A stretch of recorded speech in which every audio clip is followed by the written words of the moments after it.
Meet my fiancé. He's an army ranger, a real hero. Maya smirked, clinging tight to Eric's bicep. Her eyes washed over me, heavy with disgust and triumph. Not like your petty desk job. He bleeds on the battlefield. And you are just a boring HR drone typing away. The knife plunged right into my chest. For 34 years, I used my hazard pay from blood-soaked deployments I am not even allowed to name just to pay for her rent, her car, her dresses. And right here at a dinner party I paid for with my own credit card, she stripped me down like garbage in front of our family. Before I tell you how that arrogant bastard paid the ultimate price, hit the like button and subscribe to support the channel. And if you have ever had your dignity trampled by your own family, comment the word agree. So I know we are not alone. To understand why I sat there like a stone statue while Maya humiliated me, you have to rewind exactly 24 hours. My apartment was dead silent. It was the kind of heavy, suffocating quiet that only comes after a 48-hour shift. I was sitting on my cheap couch staring at the wall. My phone vibrated against the glass coffee table. It was a harsh, dry rattle that grated against my exhausted nerves. The screen lit up. A push notification from the Chase Bank application. Withdrawal $2,000. Merchant Prime Cut Steakhouse. I stared at the glowing numbers. My emergency fund was officially drained down to zero. The money I had been saving to fix the transmission on my truck was gone. 5 seconds later, a text message from Maya popped onto the screen. She did not say hello. She did not offer a single word of thanks for the $2,000 she just pulled from my account. She just issued a demand like a general, barking at a private. Deposit is paid. Do not wear your stiff work clothes tonight. Wear the evening gown I sent you. Do not embarrass me in front of Eric's friends. I placed the phone face down on the glass. I pressed my index finger into the hard edge of the table until the nail turned completely white. I pushed myself off the couch and walked over to my desk. I pulled open the bottom drawer. The metal tracks groaned in the quiet room. My military pay stub from last month lay there, shoved right next to a thick stack of Maya's credit card statements. I looked at the numbers on the paper. To earn that $2,000, I spent 45 days deployed in the Middle East. I ate canned meals ready to eat that tasted like cardboard and copper. I choked down warm water in 110-degree heat while mortar shells rattled the dirt from the ceiling of my bunker. Every time the siren wailed, I did not know if I was going to see the sun come up. And my hazard pay. The money the United States government gave me for putting my life on the line. It went straight into her Sephora account. It paid for her late-night Uber rides. It covered the minimum payments on her reckless consumer debt. She was spending my blood to fund her own vanity. I ground my teeth together. The joint in my jaw popped.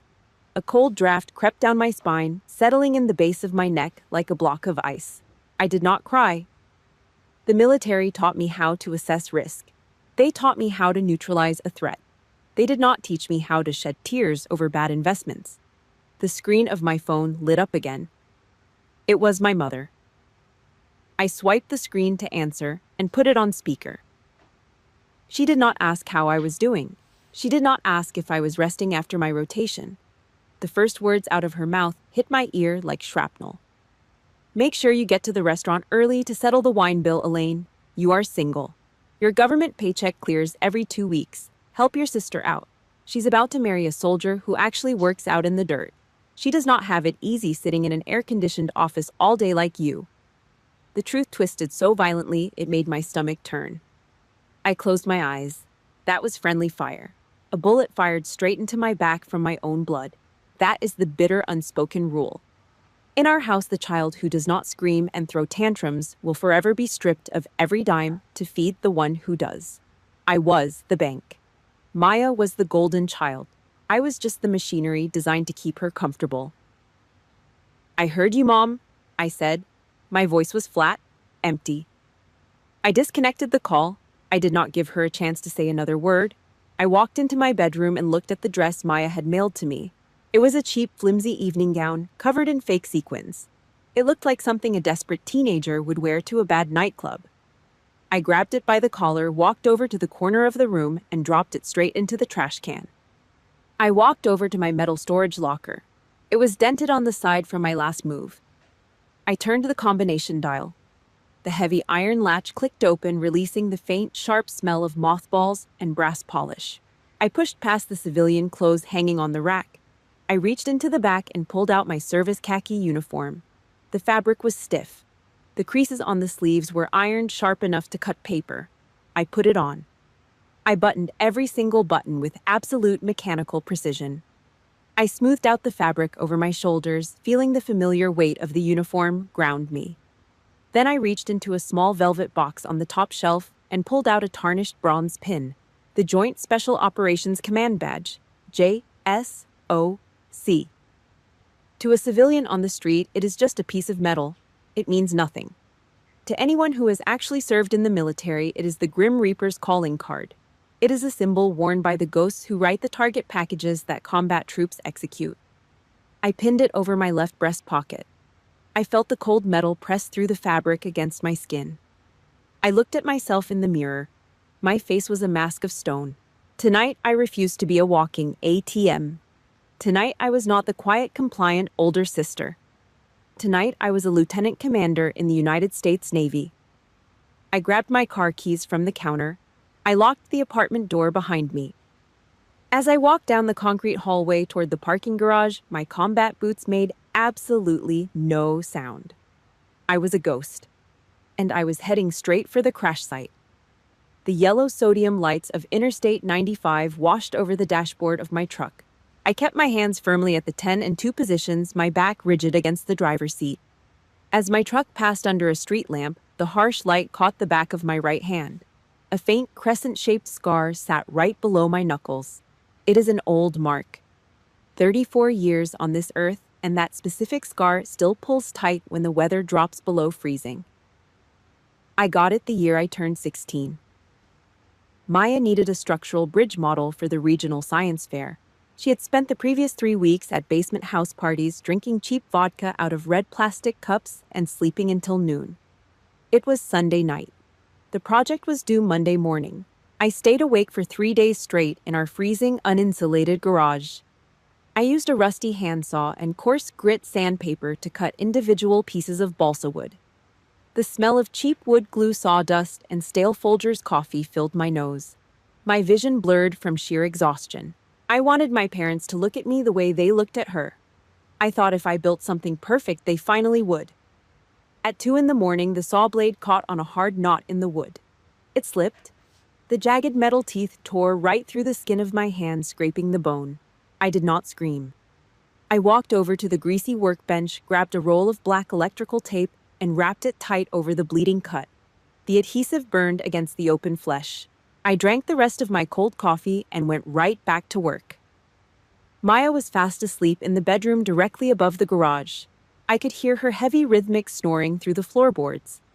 The next morning, inside the high school gymnasium that smelled strongly of industrial floor wax and old sweat, that bridge model won first place.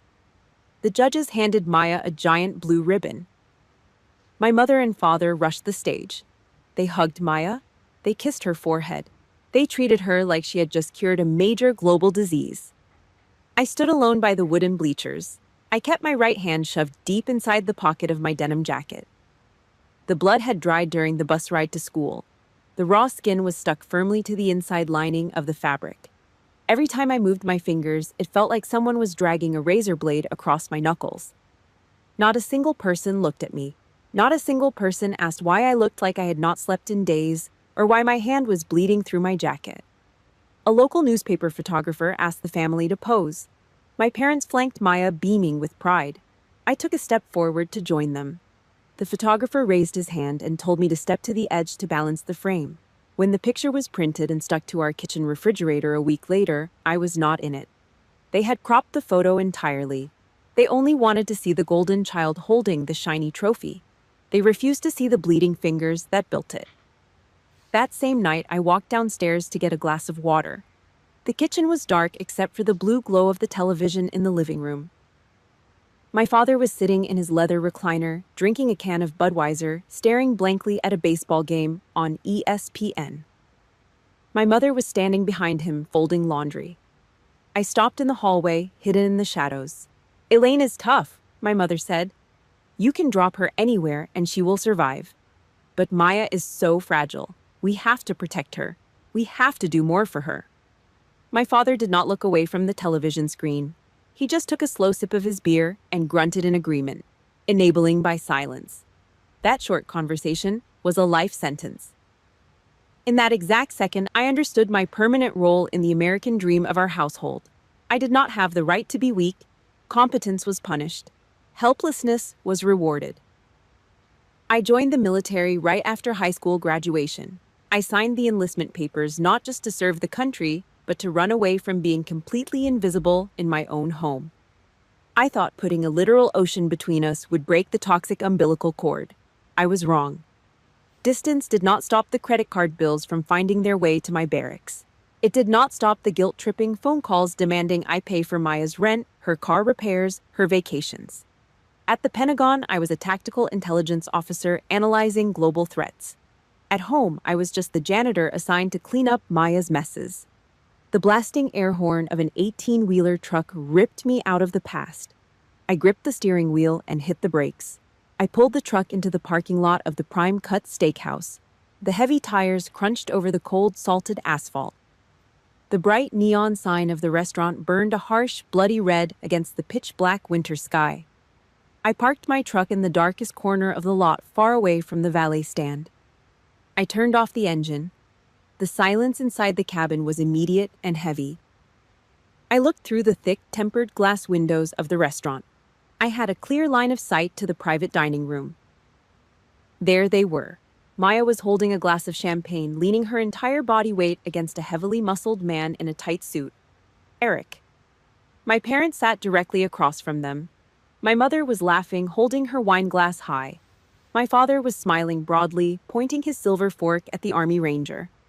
They looked like a commercial for the perfect family of four. Safe, happy, celebrating their brilliant future. And then there was me. The bank.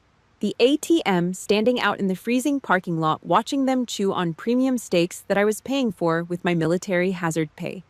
They thought they had me trained perfectly. They assumed I would walk through those glass doors, keep my head down, pay the massive tab, and absorb their passive-aggressive insults like a good obedient soldier. I reached up and adjusted the stiff collar of my service khaki uniform. I rubbed my thumb over the cold bronze of the JSOC pin resting over my heart. I grabbed the door handle and pushed the heavy metal door open. The freezing night air hit my face like a physical slap. I stepped onto the pavement. I closed the door behind me. The metal slammed shut with the heavy final sound of a jail cell locking. Tonight the servant is dead. I pushed the heavy oak door of the private dining room open. The air inside was stifling thick with the smell of roasted garlic, expensive red wine, and charred ribeye. The loud, booming laughter died the second my combat boots hit the hardwood floor. 4 pairs of eyes snapped toward me. My father took one look at my flat, unadorned service khaki uniform. His jaw tightened in immediate disapproval. He wanted a daughter in silk playing a part. I showed up in starch and discipline. Maya was sitting next to him. Her fingers were wrapped so tight around the stem of her wine glass, I thought the crystal would snap in half. She glared at me, her eyes burning holes right through my plain collar. Then the guy next to her stood up. Eric, Army Ranger. He wore a tailored navy suit that stretched far too tight across his bulging chest and thick biceps. It was the classic alpha male posturing of a guy desperate to prove he was the most dangerous man in the room. He looked me up and down. His eyes swept over the plain khaki fabric, immediately categorizing me as a rear echelon desk jockey, a paper pusher who handed out equipment out of a safe, air-conditioned warehouse. He flashed a slow, arrogant smirk. He gave me a lazy, half-assed nod. Evening, ma'am. He dragged the vowel out. Ma'am. He coated the word in a thick layer of pity and mockery. He thought I was just the bitter, boring older sister, desperately clinging to some fake military glory, while the real operators did the actual bleeding. I did not react. I did not give him a fraction of an inch. I walked over to the empty chair at the far end of the long mahogany table and sat down. I kept my back rigid, exactly 2 inches of space between my spine and the padded leather of the chair. Perfect military posture. exactly like I sit in a SCIF briefing room at the Pentagon. Before I could even unfold my linen napkin and place it on my lap, a waiter materialized at my right elbow. He placed a thick black leather checkbook right in the dead center of the table, the pre-dinner wine tab. Maya picked up her glass, took a slow sip, and stared intently at the ceiling molding. She acted like the black folder was completely invisible. She was playing her role perfectly. My mother leaned over. She drove her sharp elbow right into my ribs. It was a silent, violent demand, a physical reminder of my only purpose in this room. I reached into my pocket, pulled out my Chase credit card, and dropped it onto the leather. $800. Gone in 3 seconds. Eric watched the waiter take the card away. He let out a quiet scoff, shaking his head and smiling down into his ice water. He had it all figured out. In his mind, I was the lonely, pathetic spinster buying my seat at the family table. I was paying the entry fee just to be in their presence. Nobody said a word. Not a single "thank you" broke the heavy silence. My father just went back to buttering his bread. When the waiter brought the massive bone-in steaks, Eric immediately took control of the room. He dominated the conversation, his voice booming off the acoustic wood-paneled walls. He started telling war stories. He talked about night raids in the desert, breaching mud brick compounds. He threw around tactical acronyms to impress my parents, inflating basic low-level infantry maneuvers into Hollywood action legends. I sat quietly. I cut my steak into small, precise, uniform squares. I chewed. I listened. In less than 10 minutes, I caught 3 fatal flaws in his tactical breakdown. He talked about stacking on a door without checking the fatal funnel. He bragged about clearing a blind room while completely ignoring his secondary corners. He talked about his weapon placement like a reckless amateur. He was sloppy. If he ran that raid in real life the exact way he was describing it at this dinner table, he would have gotten his entire fire team slaughtered. But I kept my mouth shut. I took a slow sip of ice water. I let the freezing liquid spread down my throat, keeping my core temperature cold. I watched Maya. She was practically glowing under the chandelier. She kept looking over at me, her eyes shining with pure vindictive triumph. She thought she was using a real blood-and-guts combat veteran to finally crush me. She wanted to prove that my service was a joke compared to his. She had absolutely no idea she was trying to flex on the senior intelligence officer who actually writes the classified target packages those grunts blindly follow in the dark. The dinner dragged on. The air inside the room grew heavier, suffocating under the smell of meat grease and spilled alcohol. Plates were cleared away.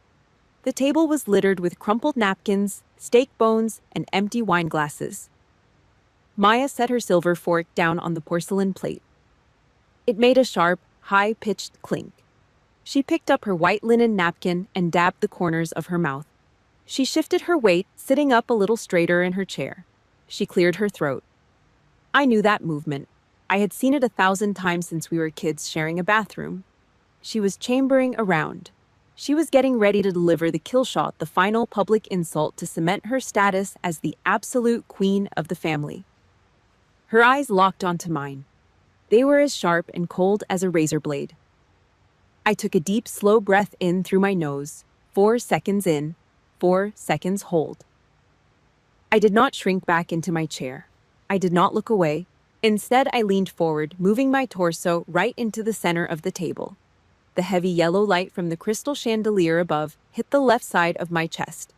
The tarnished bronze JSOC pin caught the glare.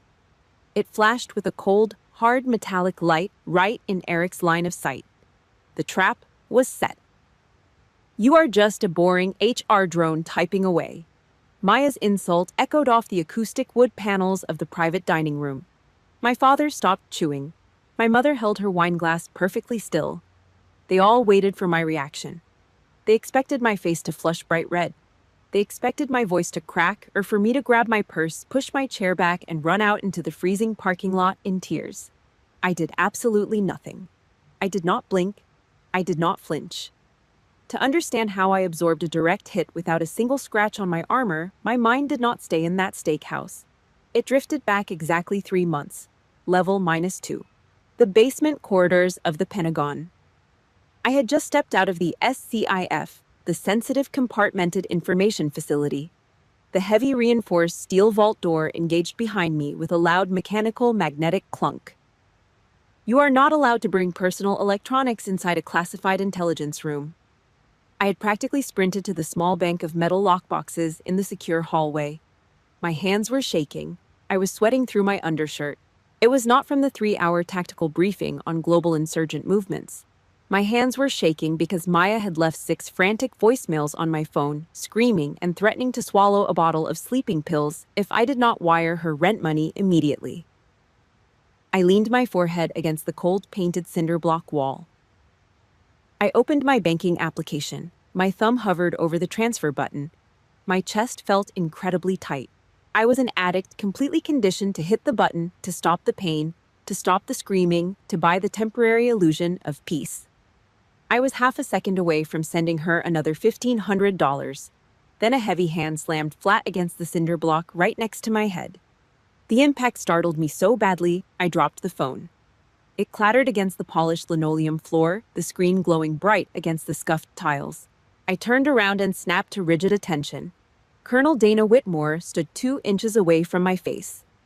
Colonel Whitmore did not smile. She was a combat veteran with a silver blast scar running down the left side of her jaw. Her uniform was impeccable. Her eyes were like chipped pieces of flint. She looked at me not with anger, but with absolute terrifying disgust. She looked at me the exact way a commanding officer looks at a coward fleeing the front lines. "What exactly are you doing, Major?" Her voice was a low, compressed growl. It cut straight through the hum of the overhead fluorescent air conditioning units. "Handling a critical family emergency, ma'am."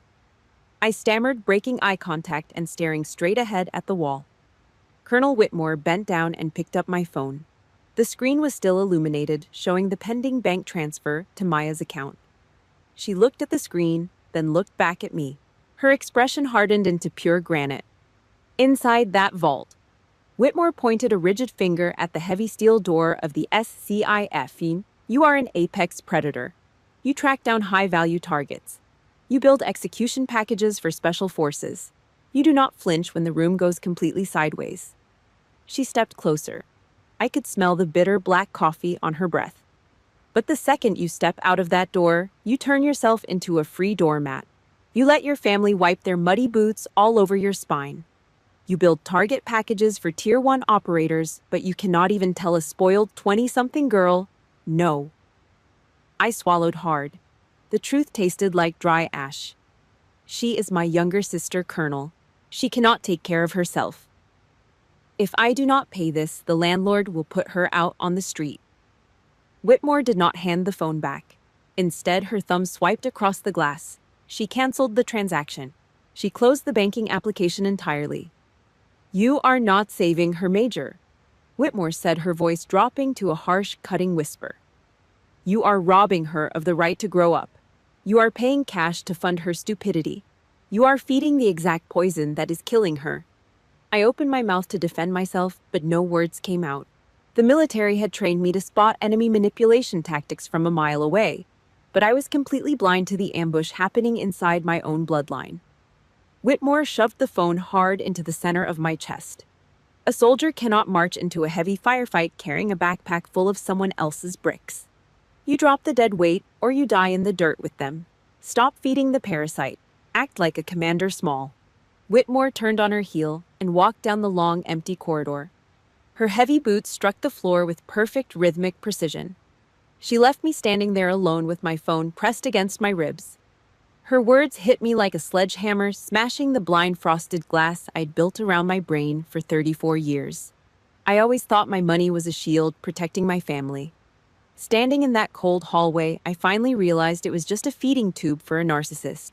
The memory faded. The sterile, recycled air of the Pentagon basement dissolved, replaced by the heavy smoke of the prime-cut steakhouse. I looked straight across the table at Maya. Her chin was raised. Her lips were curled into a nasty, triumphant little smirk.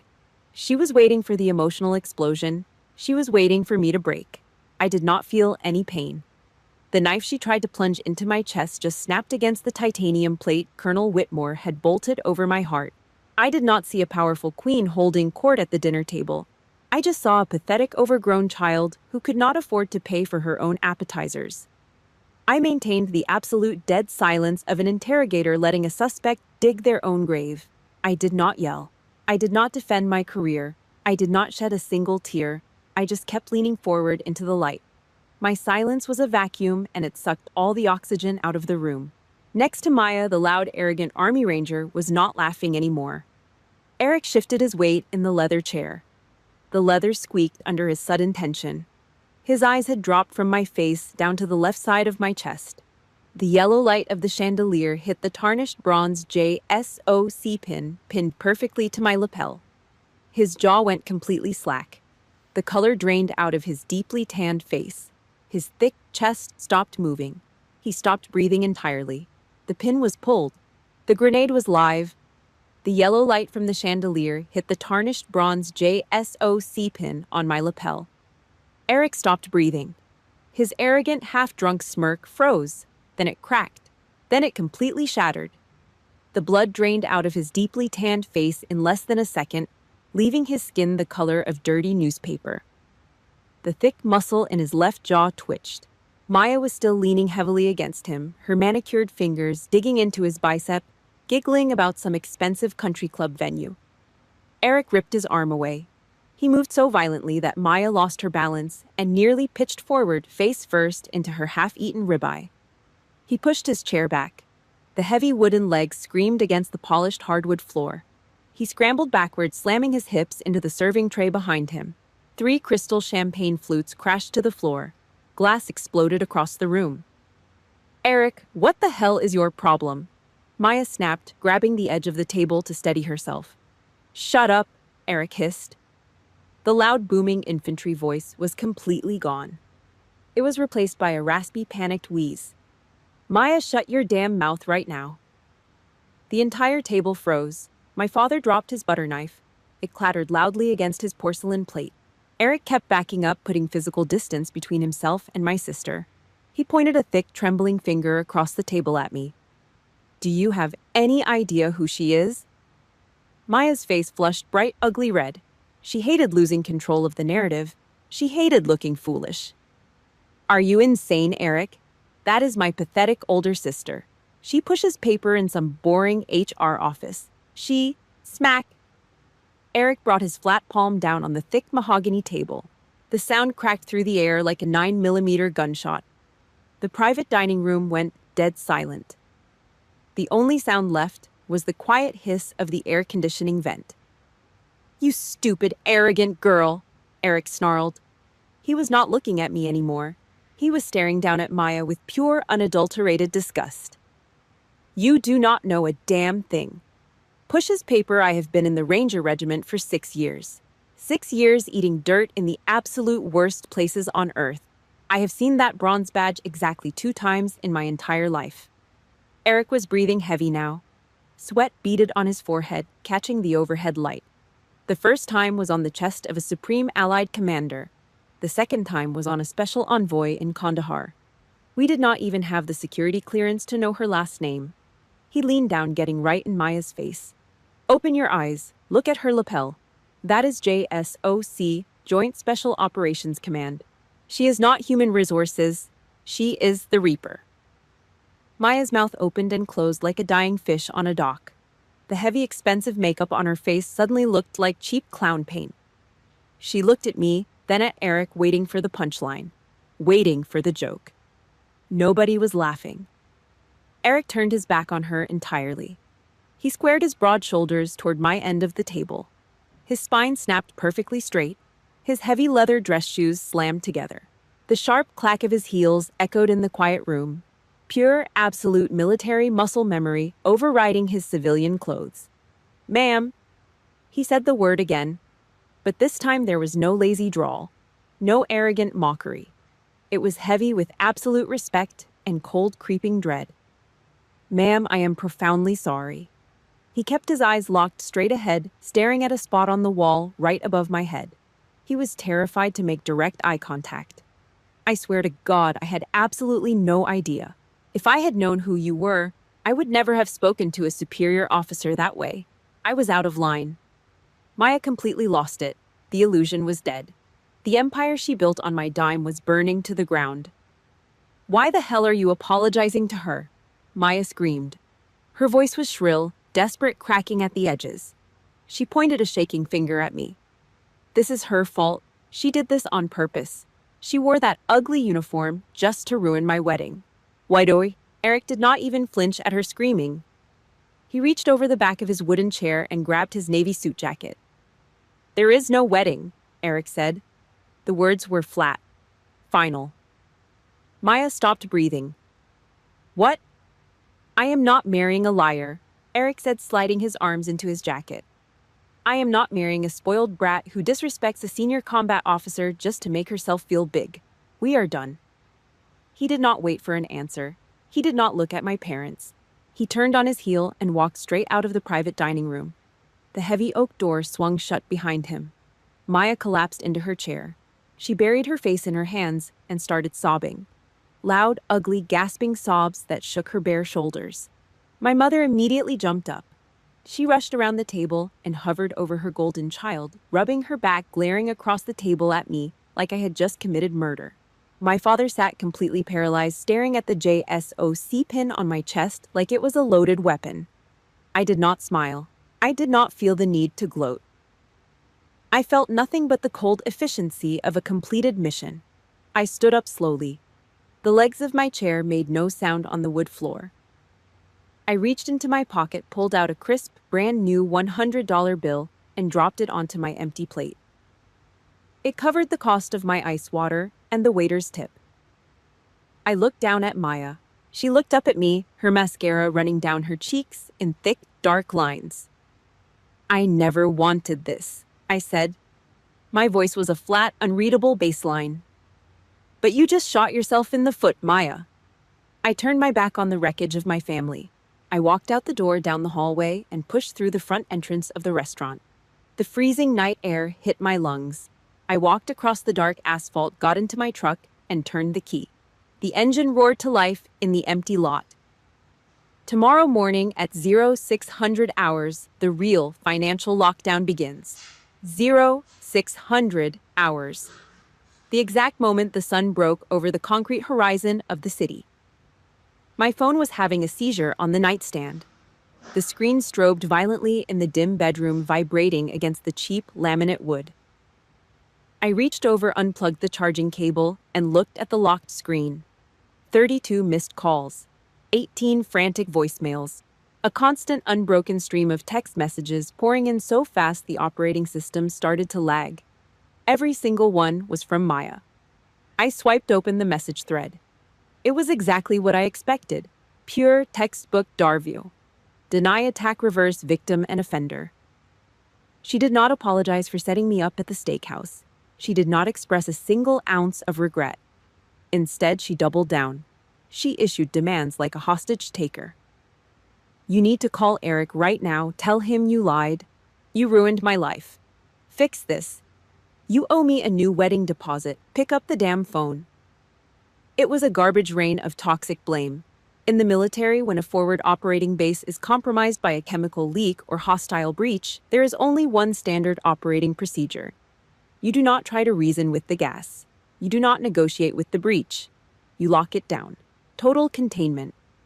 I sat on the edge of the mattress. The floorboards were freezing under my bare feet. I closed my eyes and executed a standard tactical breathing drill. Inhale for 4 seconds. Hold the air in my lungs for 4 seconds. Exhale for 4 seconds. I felt my core temperature stabilize. My heart rate dropped back to a slow, steady mechanical rhythm. I opened my eyes, grabbed my silver laptop from the desk, and flipped the screen open. The blue light washed over my face. I logged directly into my Chase Bank dashboard.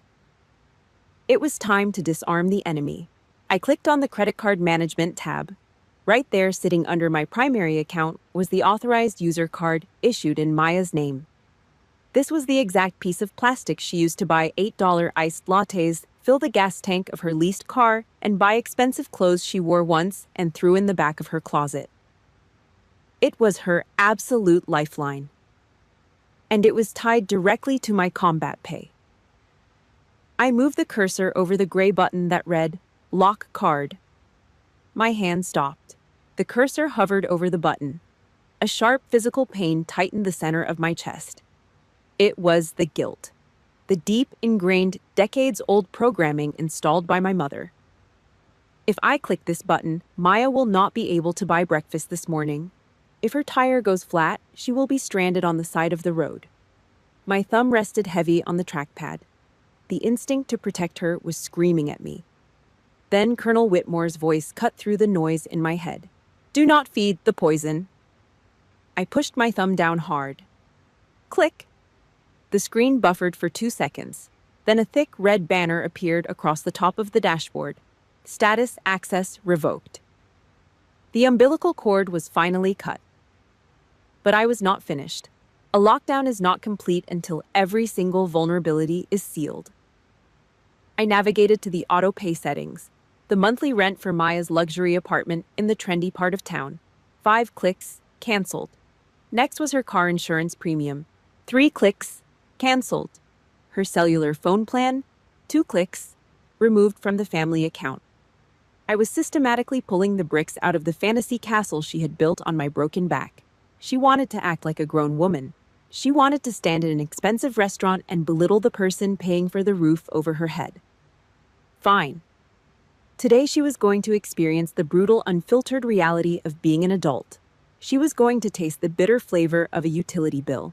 I closed the laptop. The hard plastic snapped shut with a definitive crack. I picked up my phone. The messages were still rolling in a desperate flood of entitlement. I opened the text box.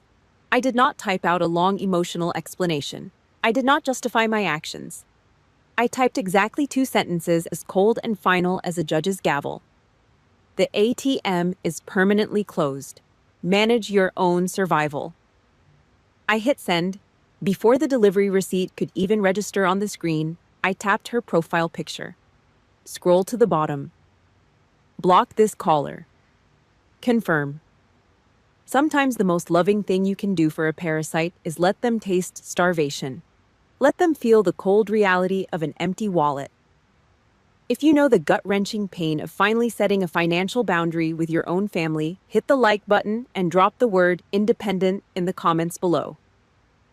I read every single one of your stories. The moment I blocked her number, my phone dropped into total, absolute dead air. There were no more ringing bells demanding my money. No more vibration alerts carrying her whining complaints. My apartment sank into a heavy, unnatural silence. It was the kind of quiet that makes your ears ring. It was terrifying, and it was entirely mine. I walked into my small kitchen. The linoleum was cold. I grabbed a chipped ceramic mug and poured myself a cup of black bitter drip coffee. I leaned against the counter and took a slow sip. The heat burned the back of my throat. For the first time in 34 years, I was drinking coffee just for myself. Not to stay awake to build a science project. Not to pull a double shift to cover someone else's credit card debt. Just for me. I closed my eyes and let the silence wash over me. But in a war, the silence never lasts. It is usually just the deep breath the enemy takes before they launch the artillery. 15 minutes later, the screen of my phone lit up on the kitchen counter. The vibration rattled against the granite. It was not Maya. It was the name I had been dreading. Incoming call, Mom. The friendly fire from the rear was about to start. I hit the green accept button and immediately tapped the speakerphone icon. I set the phone down on the cold granite kitchen counter. My mother did not say hello. She did not ask if I made it home safe from the restaurant last night. She did not ask if I was hurt by the massive public humiliation I had to absorb at that steakhouse while she sat there and drank her expensive wine. Her voice exploded through the small speaker, shrill and hysterical, piercing the quiet morning air of my apartment. "What the hell are you doing?" Elaine, her landlord, just called her about the auto pay. Bouncing Maya's credit card is declining everywhere.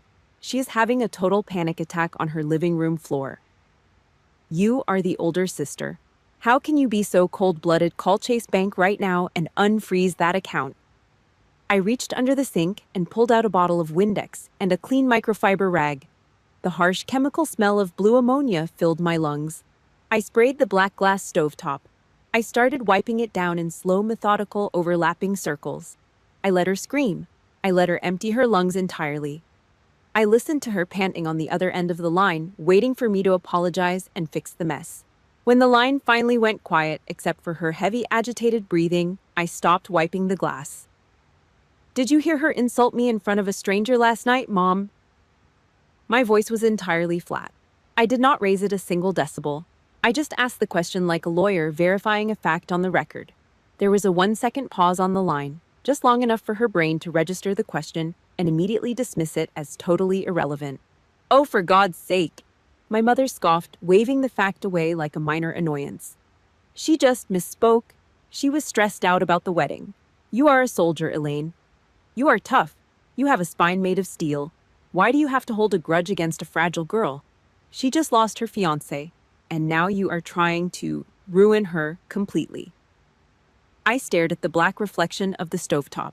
That was it. That was the kill shot right to the chest. You are a soldier. They took the resilience I forged in the literal dirt, the mental armor I built to survive mortar fire and body bags, and they weaponized it against me. In their twisted logic, my strength was a free pass for their abuse. Because I could take a punch without falling over, it was my permanent duty to stand perfectly still and let Maya hit me whenever she felt like it. My jaw locked. The muscles in my neck pulled tight. I realized with absolute freezing clarity that I was never going to be their daughter. Not in the way Maya was.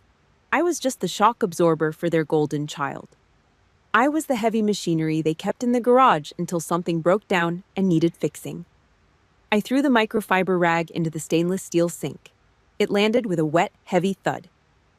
"I am a soldier," I said, leaning closer to the phone. The air in my kitchen felt like ice. "But I am not the doormat for this family. I am done taking the hits for her. Elaine, you listen to me. If she is weak, Mom, it is because you chopped her legs off at the knees by forcing me to carry her for 34 years. The bank is closed. My hazard pay belongs to me. Do not expect another dime to cross from my checking account to hers. Ever." There was a loud scuffling sound on the other end of the line. The phone was being violently yanked from my mother's hand. "Listen to me very carefully." My father's voice growled through the speaker. It was the deep, authoritative rumble he used when he wanted to intimidate someone into total submission. The patriarch laying down the absolute law. For years, he had enabled Maya's behavior by sitting quietly in his leather recliner, drinking cheap beer, and pretending not to notice. But now that his peace and quiet were being threatened by Maya's financial panic, he decided to step into the fight. "If you do not take care of your sister right now, do not ever show your face at this house again. Do you understand me? You are done here." He thought that threat would break me. He thought the primal fear of being exiled from the family unit would force me right back into line, scrambling to pull out my credit card. He forgot one crucial detail.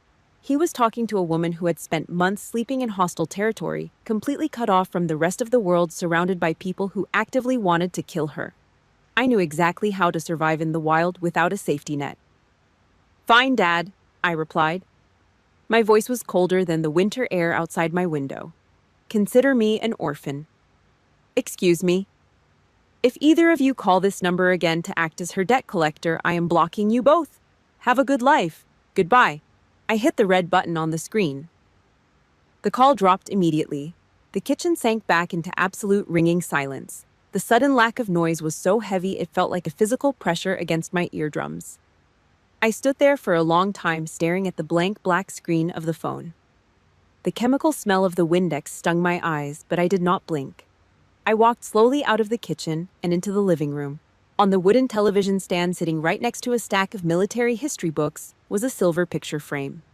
It held a photograph of the four of us from a Christmas dinner 5 years ago. Maya was right in the center, wearing an expensive cashmere sweater I bought her, smiling brightly for the camera. My parents were leaning toward her, wrapping their arms around her shoulders. I was standing slightly behind them, stiff and uncomfortable, looking like hired security instead of a family member. I picked up the heavy silver frame. The smiling faces behind the glass made my stomach churn. The entire display looked absolutely sickening. It was a monument to a lie I had funded with my own blood. I placed the frame face down on the wood surface. The glass made a quiet, definitive clink against the varnish. I walked over to the front door, threw the heavy brass deadbolt, and secured the sliding chain lock. I was completely alone. And for the first time in my entire life, I was ready for a war on my own front porch. 40 days. That is exactly how long it took for Maya's entire world to completely collapse without my hazard pay propping it up. Winter hit the city hard. The temperature dropped below freezing. I drove my truck into the apartment complex parking lot right around 2200 hours. I was exhausted. The high-beam headlights swept across the empty salted asphalt. The sodium vapor lamp above my usual parking space was flickering on and off, buzzing with a cheap electrical hum. I put the truck in park and killed the engine. As I stepped out into the freezing wind, a shadow detached itself from the dark corner near the dumpster. It was a woman. She was shivering violently, wrapped in a thin, dirty trench coat. She dragged her feet across the black ice, moving straight toward the hood of my truck. It was Maya. I almost did not recognize her. The designer clothes, the perfect blowouts, the expensive Sephora makeup, it was all gone. Her hair hung in greasy matted strands against her hollow cheeks. The skin around her eyes was bruised and sunken from lack of sleep. When she got within 3 feet of me, the wind blew her scent directly into my face. It was a sickening mixture of cheap vodka, stale cigarette smoke, and the sour reek of unwashed clothes. She had been living out of her car. Her landlord finally got tired of the bounced checks and evicted her from the luxury apartment. She stopped in front of me. Her eyes were completely bloodshot, wide and wild like a cornered animal. The arrogance she carried at the steakhouse was gone, replaced by pure, feral desperation. "Are you happy now?" she hissed. Her teeth chattered so hard the words sounded broken.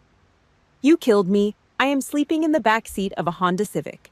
I lost Eric. I lost my apartment. I lost everything, and it is entirely your fault." She lunged. She raised her right hand, curling her fingers like claws, aiming straight for my face. My military muscle memory kicked in before my conscious brain even registered the threat. It was an automatic, close-quarters defense reflex. I did not strike her. I did not throw a punch. I simply raised my left forearm, caught her wrist mid-air, and twisted it sharply down toward the freezing asphalt. It was a slow, controlled joint manipulation. Absolutely zero excessive force, but completely overwhelming. Maya lost her balance immediately. Her knees buckled under the sudden pressure. She pitched forward and collapsed onto the black ice. Her hands slapped the freezing pavement. The cheap vodka bottle shoved in her coat pocket clanked loudly against the ground. She stayed down. The violent burst of adrenaline burned out as fast as it hit her. The feral attacker completely vanished. The master manipulator returned seamlessly, slipping right back into the role of the ultimate victim. She grabbed the heavy rubber sole of my combat boot. She buried her face into the cold denim of my jeans and started sobbing. It was not the angry, theatrical crying she did at the restaurant. It was the raw, broken wailing of a terrified child. "I am sorry," she choked out, her voice muffled against my leg. "Elaine, please. I am freezing. I am so hungry. Please just let me come inside, just for one night. Just loan me $500 so I can get a motel. I will do whatever you want. Please do not leave me out here." My chest tightened so hard I could not pull air into my lungs. Every single psychological wire my parents had installed in my brain lit up at the exact same time. "You are the older sister. You have to protect her. She is weak. You are strong. Save her." The savior complex screamed in my ear, begging me to reach into my back pocket, pull out my leather wallet, and hand her a stack of $20 bills. It begged me to bend down, pick her up off the freezing ice, and bring her into my warm apartment. My hands started to shake. The urge to fix her mess was a physical addiction. All I had to do was say yes. One simple nod and the screaming would stop. I would get my quiet, obedient sister back. I bit down hard on the inside of my lower lip. I bit down until I tasted the hot metallic tang of copper in the back of my throat. The physical pain snapped me out of the trance. If I gave her $500 tonight, she would be back next week asking for $1,000. I would be writing a blank check to fund her slow suicide by alcohol and entitlement. I took a slow, deliberate step backward. I pulled my boot out of her desperate grip. "I love you, Maya." My voice was a thick, gravelly whisper. I stared down at the black ice. I could not look directly at her face. "But I will not drown with you." She looked up at me, her mouth hanging open in absolute shock. "If you are hungry, there is a county homeless shelter 2 blocks down on 4th Street. They serve hot soup until midnight." Walk there. Elaine, do not do this. I turned my back on her. I walked straight toward the heavy glass doors of the apartment building lobby. I did not run. I kept my pace even and deliberate, forcing one foot in front of the other. I pulled the glass door open, stepped inside, and let it slam shut behind me. The magnetic security lock engaged with a loud, heavy click. I stood in the dark, carpeted hallway. Through the thick, reinforced safety glass, I watched Maya crawl toward the door. She slammed her bare hands against the glass. Her fingernails scraped against the cold surface, making a terrible, high-pitched screech. She pressed her face against the pane, screaming my name over and over again. I did not walk toward the elevator. My legs completely gave out. I pressed my back against the cold plaster wall and slid slowly down until I hit the floor. I pulled my knees into my chest. The heavy, muffled sound of my sister crying out in the snow bled through the thick glass. I squeezed my eyes shut, wrapped my arms around my head, and let the wound bleed out in the dark. 6 months. That is exactly how long it took for the dust to settle after I detonated the bomb in the middle of our family. I spent the spring and summer focusing entirely on my career. I passed the advanced Pentagon fitness test with flying colors. I secured a promotion track. And throughout those entire 6 months, I maintained absolute unbroken radio silence with my parents and my sister. Total no contact. But I'm still an intelligence officer. It is literally my job to gather information without being seen. I never called Maya, but I kept tabs on her. I pulled public records. I checked in with mutual acquaintances who did not know we were estranged. I gathered the intel. The report was brutal but highly effective.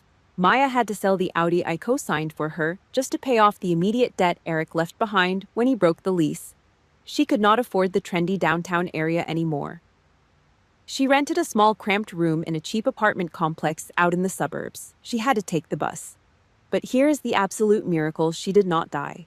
She did not freeze to death in her car. She did not fade away into nothingness. It is a harsh biological truth. When you completely cut off the food supply to a parasite, it does not just lay down and die. It is forced to grow its own legs and learn how to hunt. I saw it with my own eyes on a rainy Tuesday morning in late October. I was driving down Interstate 81 for a training seminar. I pulled off the highway and walked into a cheap, faded diner to grab a cup of black coffee. The place smelled heavily of burnt beans, old bacon grease, and strong industrial bleach. I stood by the front register waiting to order. A woman wearing a brown canvas baseball cap and a stained apron came out from behind the swinging kitchen doors. She was moving fast, carrying a gray plastic tub full of dirty, half-eaten plates. It was Maya. I stepped back, putting myself behind a tall rack of potato chips. I watched her. She looked completely different. The heavy, expensive makeup was gone. Her hair was pulled back into a messy, practical ponytail. But what caught my attention the most were her hands. The long, perfectly manicured acrylic nails that she used to flaunt at country clubs were completely gone. Her natural nails were filed down short. The skin across her knuckles was red raw and cracked from keeping her hands buried in hot water and harsh dishwashing chemicals. She was working, really, truly working. Blue-collar, back-breaking, unglamorous labor. She was earning her own survival $1 at a time, using her own sweat instead of my blood. She wiped down a sticky booth with a gray rag. She did not look miserable. She looked exhausted, but her jaw was set. She looked solid. She turned around and headed back into the kitchen. She never saw me. I walked up to the counter, poured my own coffee from the glass pot, and paid the cashier. Before I walked out the glass door into the rain, I pulled a crisp $20 bill out of my wallet. I folded it once and dropped it straight into the plastic tip jar on the counter. I did not leave a note. November rolled around. The air turned biting cold. My phone rang on a Thursday afternoon. It was Uncle Bob. He was my father's older brother and the only person in the entire extended family who never judged me, never asked me for money, and never treated me like a bank. Elaine. His voice crackled through the speaker, thick with a lifelong smoking habit. I'm hosting Thanksgiving this year. I want you here. I hesitated.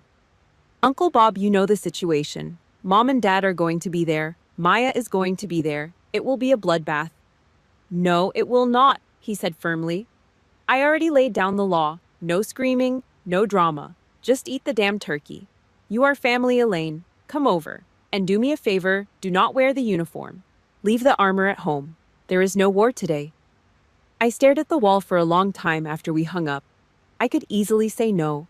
I could stay in my quiet apartment and eat a frozen dinner. But hiding is a sign of weakness. The next afternoon, I pulled my truck up to the curb outside Uncle Bob's house. I did not wear the service khaki. I wore a heavy gray wool sweater, dark denim jeans, and my scuffed leather boots. I did not bring a weapon, but my mind was fully chambered. I was mentally preparing for every possible psychological ambush my parents could throw at me. I walked around the side of the house, following the smell of wood smoke and roasted turkey. The backyard was crowded. My parents were sitting on the far side of the patio drinking beer. The second my mother saw me, her face tightened. She looked away immediately, pretending to be deeply interested in the lawn. My father just took a long pull from his bottle and glared. I did not care. I walked over to the large galvanized steel cooler, grabbed a bottle of Coors Light, and popped the cap off. I stood in the far corner of the wooden porch, leaning against the railing, keeping a solid 10 feet of distance between myself and the rest of the family. The back screen door squeaked open. Maya stepped out onto the porch. She was wearing a faded flannel shirt and plain jeans. She had lost weight. The soft, pampered look of her face had hardened into sharp, defined lines. She saw me standing in the corner. She did not run away. She did not start screaming or crying. She walked straight toward me. The old Maya would have marched over with her chin held high, her eyes darting around the yard to make sure everyone was watching her be the center of attention. This Maya kept her eyes locked on the wooden floorboards. The arrogant, entitled swagger was completely gone. In its place was a quiet, heavy exhaustion. A tired, raw authenticity. She stopped walking exactly 3 feet away from me. 1 meter. The absolute universally accepted boundary of personal safety. She did not reach out to hug me. I did not extend my hand. We just stood there on the wooden porch staring at each other. Neither of us said a single word. The only sound was the sharp, loud crackle of the dry oak logs burning in the metal fire pit behind us, counting down the seconds in the freezing air. We were standing on the wooden porch, 1 meter apart. The dry oak logs cracked in the fire pit behind us, throwing bright orange sparks into the freezing November air. The smell of roasted turkey and burning wood drifted from the yard. I watched Maya's eyes. They were not darting around the yard looking for an audience. They were steady, heavy with a quiet exhaustion. "I am sorry," Maya said. Her voice was thin, but it did not shake. She did not try to reach out and grab my arm to manipulate me. She kept her hands shoved deep inside the pockets of her faded flannel shirt. When Eric walked out of that steakhouse, and when you cut the credit card the next morning, it was the hardest hit I ever took. I hated you, but it forced me to wake up. I was always so jealous of you, Elaine. You were always so solid. Nothing could break you. I felt so small next to you, so I tried to push you down into the dirt just so I could feel like I was standing on top of something. She did not cry. There were no theatrical tears. There was no dramatic performance to draw the attention of the relatives inside the house. For 34 years, I wore a heavy titanium plate over my chest to survive my own family. Right there, listening to the honest, ugly truth, spoken without a single excuse, that metal plate finally cracked. Colonel Whitmore was absolutely right. Maya had to burn her own house down to the foundation to learn how to build a real one. I looked down at the wooden floorboards. I let the cold air fill my lungs. I let go of the heavy, dark anger I had carried since that night in the parking lot. "Do we start over?" I asked. My voice did not have the harsh, military edge anymore. It was just a regular question from a regular person. Maya looked up. She smiled. It was a small, hesitant smile, but it was the most genuine expression I had ever seen on her face. We did not hug. We did not pretend the past 3 decades of abuse did not happen. She just gave me a single firm nod. It was a brand new contract. A contract built on absolute equality sealed in the cold autumn air. That equality was put to the absolute test 6 months later. I stood on the polished stage of the Naval Base Auditorium. The room smelled of floor wax and brass polish. My commanding officer stepped forward and pinned the silver oak leaf to the collar of my uniform. I was officially a commander in the United States Navy. And '05. I looked out into the crowd of officers and military families. Maya was sitting right in the front row. She wore a simple, inexpensive navy blue dress. When the officer called my rank over the public address system, she did not roll her eyes. She did not look at her phone. She stood up and clapped. I looked directly at her face. The bitter, toxic envy that used to define her entire personality was completely gone. She looked at me with pure, unadulterated pride. Just last week, Maya got married. There was no rented country club venue. There was no massive ice sculpture or expensive champagne paid for by my hazard pay. It was a small, quiet backyard ceremony behind a rented house in the suburbs. She did not marry a loud, arrogant man wearing a tight suit who lied about his combat record. She married Marcus. He's a third-grade public school teacher. He drives a 10-year-old Toyota sedan with a dent in the rear bumper. He speaks quietly. He actually listens when other people talk, and he looks at Maya like she is the only person in the world. He does not love her for the fake expensive image she used to project. He loves the woman who washes dishes at the highway diner to pay her own rent. After the ceremony, the yard smelled like roasted pork and cheap domestic beer. Maya wore a plain white lace dress she bought off the rack. She carried 2 plastic cups of ice water, walked over to the quiet corner of the yard by the wooden fence, and handed one to me. "Thank you for coming," she said quietly, leaning against the wood. I took a slow sip of the cold water. "I am your older sister. I am supposed to be right here." Maya shook her head. Her eyes were slightly red from the cold wind. "No, you are not," she said, looking straight at me. "Love is never an obligation. You did not owe me anything. You chose to set a hard boundary. You chose to walk away and let me hit the concrete. It was the only thing that actually saved my life. You are my hero, Elaine." I smiled. I reached out and put my bare hand on her shoulder. I felt the solid muscle she had built over the last year of hard labor. Friendly fire is the most dangerous kind of combat. The bullets fired from your own backyard cause the deepest, most infected wounds. But when you finally use ruthless discipline to cut the supply line of a parasite, you do not just save yourself. You end up saving the exact person who kept pulling the trigger. Tomorrow morning at 0600 hours, I will drive back to the Pentagon. I will walk through the heavy magnetic doors of the SCIF, put on my uniform, and go back to hunting monsters in the dark. But tonight, I am not a commander. I am not a walking ATM. I am just Elaine, a free woman standing in a quiet backyard listening to the music play. Cutting off a toxic family member does not make you a terrible person. It makes you the protector of your own life. If you found value in this story, hit the like button, subscribe to the channel, and share this video with anyone who is currently carrying a backpack full of someone else's bricks. Thank you for listening. And always remember, sometimes absolute ruthless discipline is the highest form of love.